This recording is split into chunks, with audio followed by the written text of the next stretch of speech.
Bienvenue sur Talents Précieux, le podcast qui révèle ces compétences qui font la différence. À travers le témoignage d'un invité différent à chaque épisode, nous cherchons à savoir quels sont les soft skills, autrement appelés compétences comportementales ou transversales, qui permettent aux individus d'être épanouis et performants dans leur travail et dans leur mission. Je suis Amélie Dag. Je suis Perrine Corvézier. Ensemble, nous avons créé la société Human Learning Expedition qui produit ce podcast. Vous trouverez les notes de cet épisode sur le site humanlx.com, humanlx.com, à la rubrique podcast. Il y a quelques années, on faisait 80% de technique et 20% d'humain. Aujourd'hui, on fait 80% d'humain et 20% de technique. Cet épisode est une rencontre avec Annie Combel. Annie dirige InSpirit, un cabinet de conseil qu'elle a fondé il y a 30 ans et qui aide les organisations à travailler mieux vers plus de performance. Elle nous décrit son parcours durant lequel elle a si souvent foulé des sentiers que très peu de femmes, voire personne tout court, n'avaient foulé auparavant. Elle nous parle comme d'une évidence de cette combativité qui lui a été transmise par son père, de curiosité, d'audace, de marge de progression. Elle évoque le plaisir, celui qu'elle a à aller travailler tous les jours pour cette entreprise qu'elle a créée, et celui que lui apporte son activité de mentor de créatrice d'entreprise au sein de la Women Initiative Foundation. Je suis sûre que vous entendrez de la joie dans sa voix. Annie nous parle des embûches qu'elle a pu rencontrer, mais comme moi, vous ne retiendrez sans doute que la fierté de ne jamais se laisser abattre qui transpire de cette conversation. Bonne écoute. Bonjour Annie. Bonjour Amélie. Aujourd'hui, je vous interroge en tant que présidente et fondatrice de InSpirit, et vous me disiez à l'instant qu'InSpirit va fêter ses 30 ans l'année prochaine. Absolument, nous nous sommes créés le 1er juillet 1989. Waouh. Alors, que fait ou qu'a fait InSpirit durant 30 ans? Parce que je crois qu'elle a beaucoup changé, cette entreprise. Absolument, elle a changé, parce que le monde qui nous entoure a changé. Mais il y a un fil rouge, c'est que nous avons toujours souhaité aider les organisations à travailler mieux, à être plus efficaces, avoir plus de valeur business à travers les activités qui étaient réalisées. Alors quand nous avons démarré, moi j'ai un passé avant de créer InSpirit dans l'aéronautique, donc j'ai fait mes armes sur du logiciel embarqué, c'était le premier logiciel embarqué qui volait, donc on a essuyé pas mal de plâtre, mais j'ai appris effectivement un petit peu ce qu'il fallait faire pour travailler bien du premier coup. Voilà, si je peux résumer ça. Donc on était très férus de méthodologie au démarrage d'InSpirit, qui ne s'appelait pas InSpirit, puisque c'est le 4e nom du cabinet, parce que il a eu une vie un peu mouvementée. Donc l'idée, c'était vraiment d'être des vecteurs de transmission de méthodologie très fiables qu'on utilise dans l'aéronautique, dans l'espace, de transmettre ça à d'autres segments de marché. Donc c'était ça l'idée de départ, et toujours pour plus d'efficacité, pour travailler mieux, pour laisser moins de bugs, puisque quand même on a un ADN logiciel qui aujourd'hui non pas disparaît complètement, mais s'estompe un peu plus qu'à l'époque. Alors on a donc travaillé beaucoup sur des méthodologies, et puis en 1992 ou 13, à travers un projet européen, ces projets européens qui s'appelait Esprit à l'époque, et qui était financé à hauteur de 50% par la Commission européenne, en fait, des projets de R&D pour préparer le futur. J'ai croisé la route d'un modèle de maturité d'organisation qui s'appelait Capability Maturity Model, et qui était en fait un espèce de référentiel qui permettait aux entreprises de se benchmarker par rapport aux meilleurs dans leur domaine. Donc il y avait des niveaux de maturité, et on franchissait un niveau de maturité à partir du moment où on faisait diminuer les risques dans le développement de produits ou de services, et où on mettait de bonnes pratiques en place. Alors, quand je dis j'ai croisé la route, ça a été un peu comme un éclair. Je me suis dit, ça c'est un truc qui risque de marcher, qui risque d'être pérenne, et ça vaut le coup de se pencher dessus. Donc, on a été vraiment précurseur en Europe là-dessus. On a introduit ce modèle en même temps que Thales commençait à l'utiliser. Et c'était la seule société en Europe qui l'utilisait parce que ce modèle vient des États-Unis, que Thales avait des compétiteurs aux États-Unis et devait donc se mesurer sur la même échelle de référence. Donc on a un peu prêché dans le désert pendant quelques années et finalement ça a décollé et on a surfé sur la vague de ce modèle pendant 12 ans à peu près. On travaille d'ailleurs encore quelques fois autour de ce modèle parce qu'il y a quand même encore quelques sociétés qui sont intéressées. Alors ça devient lourd, hein. Maintenant on est plus dans l'agilité justement. Mais donc on a surfé là-dessus et notre idée c'était vraiment d'accompagner les organisations pour s'améliorer, pour passer d'un niveau de maturité à un autre, mais pas en jouant la conformité à un référentiel. C'est vraiment d'entrer dans la culture de l'organisation et de s'adapter en fonction de la culture de l'organisation. Donc on a été vraiment reconnu, je pense, au niveau européen parmi les meilleurs. Puis à un moment donné, on s'est bien rendu compte que le chiffre d'affaires qu'on faisait, il commençait à stagner et que il fallait peut-être penser à la suite. Et c'était le moment où tout le monde commençait à parler d'agile, par opposition d'ailleurs au processus que nous mettions en place. Bon, donc il fallait, on a été convaincus effectivement que l'agilité était peut-être le next step, mais il fallait aussi qu'on arrive à vendre le fait qu'on pivotait de process vers l'agilité. Bon. Ça c'était quand ça alors 2012. On n'a pas été parmi les pionniers dans l'agilité parce que je dois avouer que moi j'ai cru longtemps que ça allait être un feu de paille, une mode, un peu comme l'IA des années 90. Je me suis dit il y a pas assez de techniques là-dedans, il y a pas assez de barrières, c'est très centré justement sur l'humain, donc ça va pas faire long feu. Bon, donc j'ai attendu un petit peu de voir avant de créer donc un centre d'excellence autour de l'agilité à l'intérieur du cabinet. Ça a toujours été un peu ma manière de procéder quand il y a une nouvelle idée qui sort, c'est de créer une espèce de petite start-up interne, de faire du test and learn et après de déployer. Donc on a créé ce centre d'excellence en 2012 et dès 2013 on a vu effectivement que ça mordait bien. Alors pour se démarquer des pionniers dans l'agilité, puis des gens qui étaient quand même très autour des post-it, des stand-up meetings, etc., tous les rituels de l'agilité, on s'est dit, au fond, il faut qu'on garde notre ADN. Notre ADN, c'est d'aider les organisations à se transformer. Donc, au lieu de travailler au niveau d'une petite équipe informatique ou d'un projet, on va étendre l'agilité à l'ensemble de l'organisation et à l'ensemble des fonctions. Donc pas seulement la DSI, mais les métiers, mais les fonctions achats, les fonctions de la finance, les RH. Donc voilà. Alors là aussi, on a de nouveau prêché dans le désert parce que c'était pas trop à la mode. Et fort heureusement, on a été aidé de nouveau par des Américains, des anciens d'IBM, qui ont réfléchi, parce qu'ils existent toujours et ils marchent très bien, qui avaient réfléchi donc à cette problématique d'étendre l'agilité au-delà de l'informatique et des développements, et qui a de nouveau mis sur le marché un modèle. Alors à la CMM, je dirais, sauf que c'est sur un autre registre, et on retrouve exactement. Alors ça vient d'Américains qui ont aussi gravité autour du CMM à un moment donné, donc ceci n'est peut-être pas tellement étonnant, mais on retrouve un peu la même, je dirais le même contexte, c'est-à-dire que la documentation est libre d'accès, donc vous pouvez downloader tout ce que vous voulez sur ce framework, mais le mettre en œuvre, c'est une autre paire de manches et c'est là que les consultants interviennent. Voilà.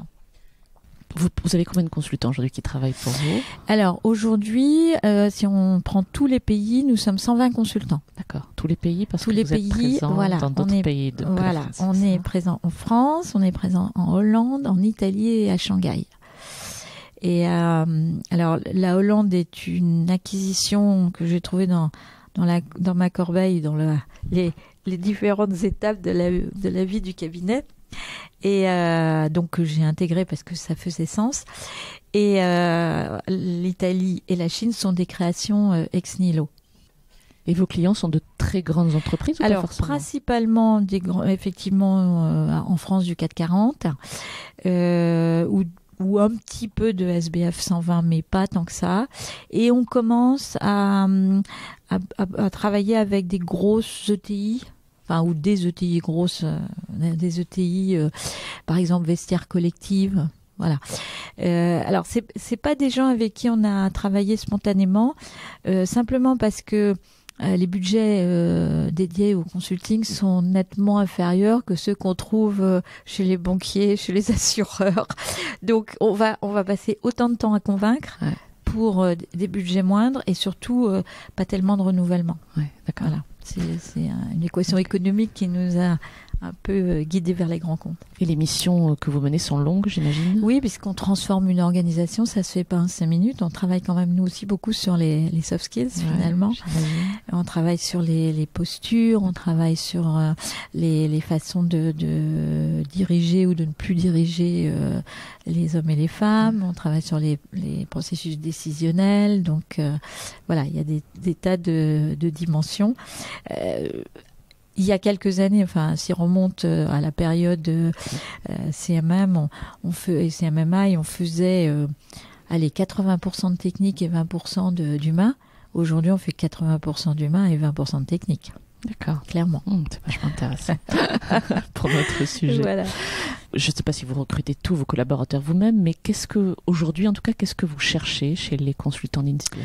Quelles compétences? Alors, on est sur le consultant agile et surtout des gens qui sont capables de monter vraiment dans l'organisation au niveau des COMEX, par exemple. C'est une guerre des talents. Enfin, c'est vraiment une guerre. Il n'y a pas d'autre mot. Ouais. Et c'est des gens qui sont très, très exigeants sur les missions qu'on leur confie et sur l'environnement dans lequel ils travaillent. C'est pas tellement, bien sûr, le salaire rentre en ligne de compte, mais c'est pas tellement cet argument-là qui est mis en avant. C'est vraiment, je veux continuer à apprendre, je veux continuer à grandir. Donc, moi, je cherche des gens qui sont ouverts, curieux. J'ai beaucoup de mal à trouver des gens curieux. Je trouve que c'est une caractéristique qui est peu développée en France, quoi qu'on le dise. Des gens qui vont écouter, lire un truc qui n'a rien à voir avec notre environnement et notre business et qui vont immédiatement se dire « Ah, mais ça, je pourrais en faire quelque chose et je pourrais l'utiliser comme si... » et voilà. Et ça, c'est pas facile à trouver. Donc ça, c'est une caractéristique que je recherche. Bien sûr, je cherche des gens aussi qui ont déjà une petite expérience parce que transformer une organisation, on peut pas confier ça à quelqu'un qui sort d'université. Donc une petite expérience, soit avoir été dans un grand compte et avoir subi entre guillemets une transformation, soit avoir déjà mené ou avoir été impliqué dans une ou deux transformations, donc avoir un petit retour d'expérience. Et puis, alors on leur dit, et on le fait d'ailleurs, qu'on les fera progresser dans cette dimension-là, en les intégrant dans des équipes petit à petit. Et je recherche surtout, et ça c'est difficile à trouver, et je ne suis même pas sûre que je peux vous dire comment je fais pour repérer ça. C'était ma question d'après, mais voilà, vous anticipez. C'est très intuitif. Je recherche des gens qui ont encore une marge de progression, justement. Je sens que ce sont des gens qui vont s'épanouir, qui ne sont pas encore arrivés justement à l'épanouissement complet. Et je vous dis, je ne sais pas finalement quels sont les critères qui me font dire celui-là, je pense que il va vraiment surperformer. D'accord, ouais, c'est peut-être effectivement l'intuition. C'est un peu d'intuition, c'est un peu voilà. Et sur les deux autres compétences que vous citiez, l'ouverture et la curiosité, comment vous faites pour les détecter celles-là? C'est par des questions, par des mises en situation? Non, alors je fais pas du tout de mise en situation. C'est vraiment interview, questionnement, je leur demande un petit peu, je leur fais raconter leur parcours et puis j'interroge sur tel ou tel passage pour essayer de comprendre si ils ont juste suivi le mouvement ou s'ils ont été à l'initiative d'eux, etc. C'est intéressant parce que vous cherchez des gens qui ne sont pas arrivés à maturité pour ramener les organisations à maturité quelque part. Exactement. En fait, vous voulez faire grandir les gens avec l'organisation. Absolument. Intéressant. Ouais, Une question que je voulais vous poser tout à l'heure et puis j'ai oublié. Qu'est-ce que c'est qu'une organisation alors on ne dit pas mature, je crois en français, mais mûre. Du coup, ça serait quoi si ça existait, une organisation mûre? Je pense que déjà, une organisation, elle est toujours en mouvement. Donc c'est difficile de dire qu'elle est arrivée à un niveau de maturité. Elle peut toujours s'améliorer. Donc si on prend par exemple ce qui se passait avec ce modèle CMM-CMMI, c'est que il y avait des niveaux de maturité, mais ne serait-ce que le maintien d'un niveau de maturité demande continuellement de s'améliorer. Donc je pense qu'on peut pas dire... Et puis l'échelle, elle dépend du type d'organisation, du type de culture. Il y a plein de paramètres qui rentrent là-dedans. Je pense que c'est avant tout une entreprise qui est vivante et qui sait justement stabiliser son évolution. Enfin, ne pas avoir un mouvement évolutif, oui, mais c'est stabiliser et en tirer les bénéfices, clairement.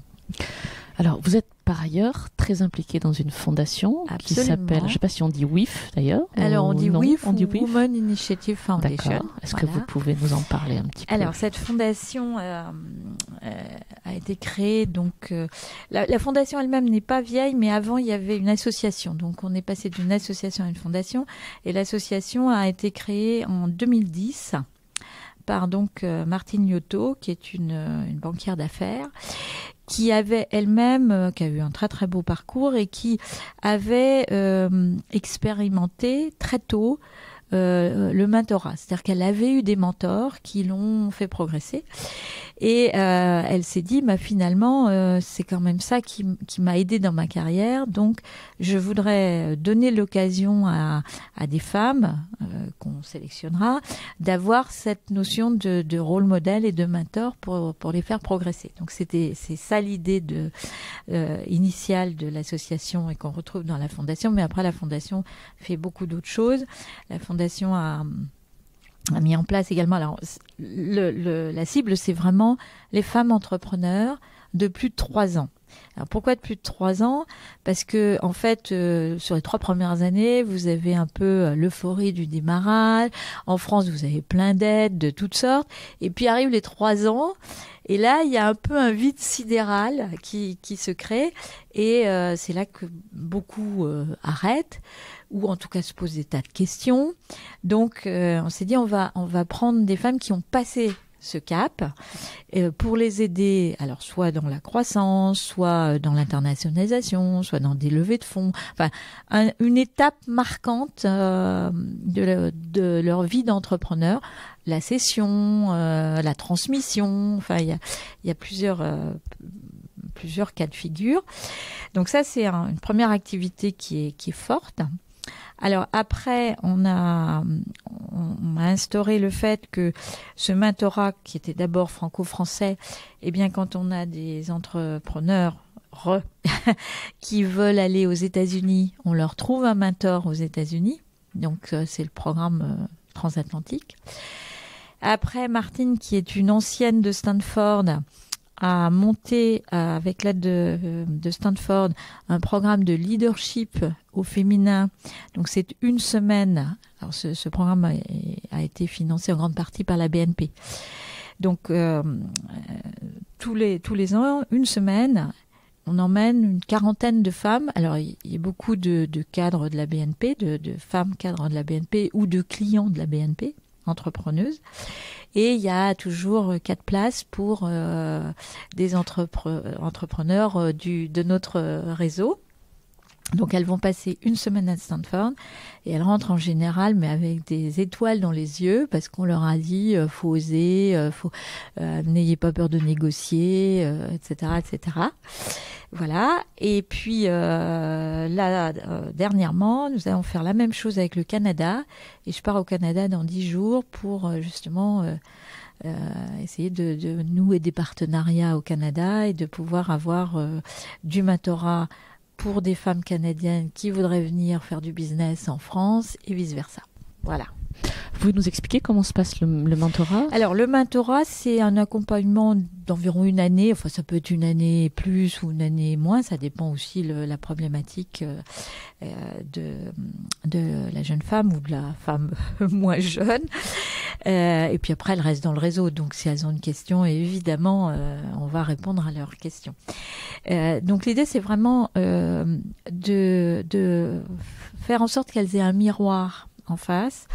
Donc, c'est pas nous qui allons prendre des décisions à leur place, c'est pas nous qui allons, je sais pas moi, faire le business plan pour aller chercher de l'argent, mais on va être leur miroir pour essayer de leur renvoyer un certain nombre de questions, les challenger, les faire aussi un peu sortir de la boîte. Hein.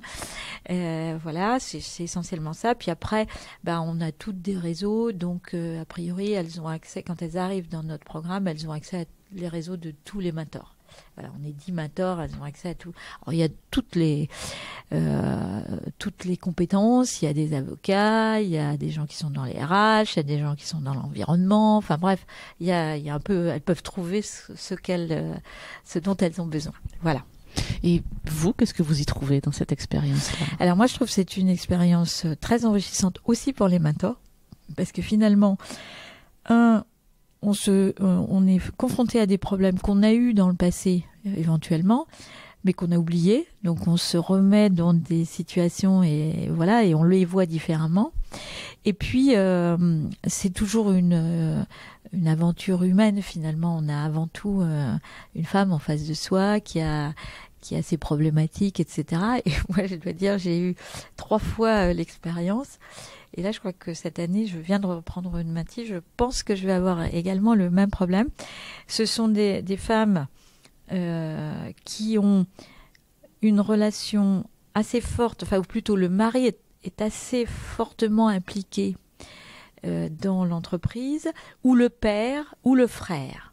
Et en gros, j'ai à me battre contre la famille, parce que quand elles sont en face de moi, elles raisonnent d'une certaine façon, je les regonfle un petit peu, et puis dès qu'elles sont en face du reste de la famille, on les rabaisse en leur disant mais non, t'es pas capable de faire ça, ne rêve pas, etc.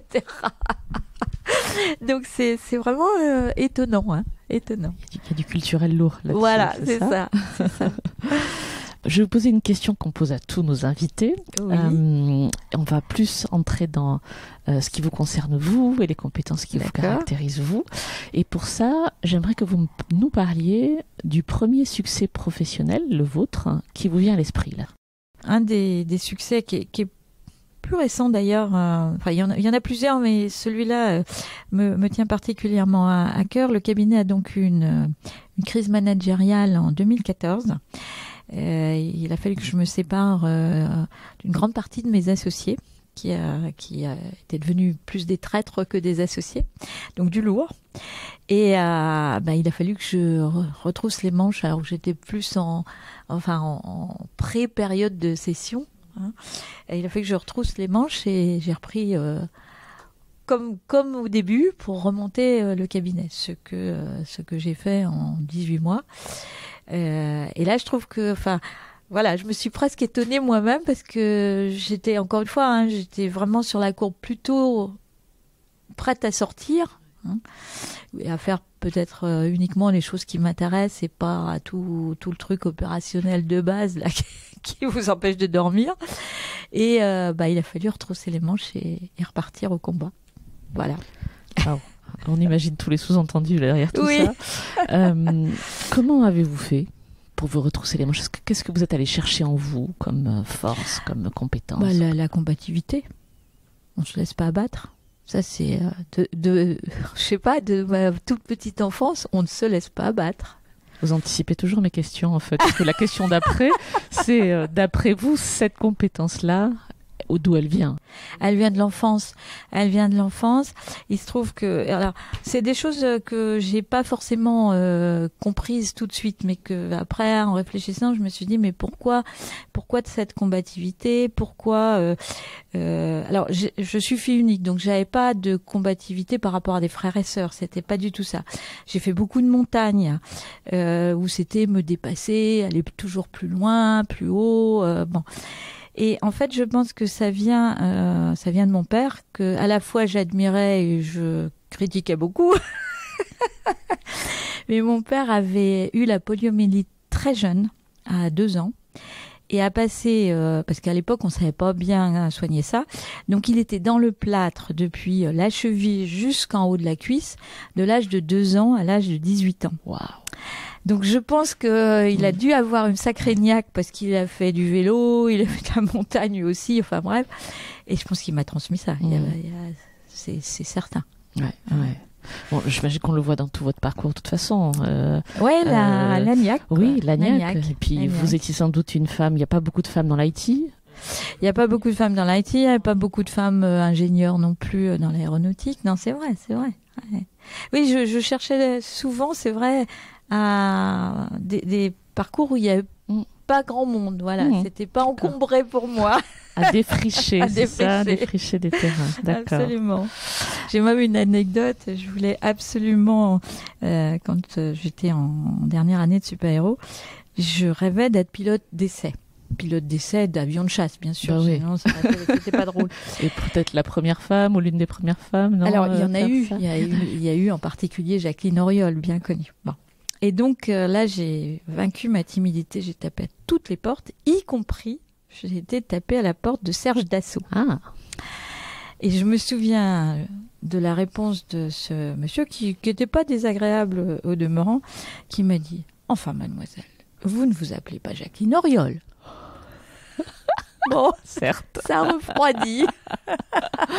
Ce qui pouvait être interprété de 1000 façons. Oui, d'ailleurs. mais là, moi, j'ai pris la douche. Ouais, j'imagine. Voilà. C'est sûr. Est-ce qu'il y a des choses que vous auriez aimé apprendre plus tôt dans votre carrière?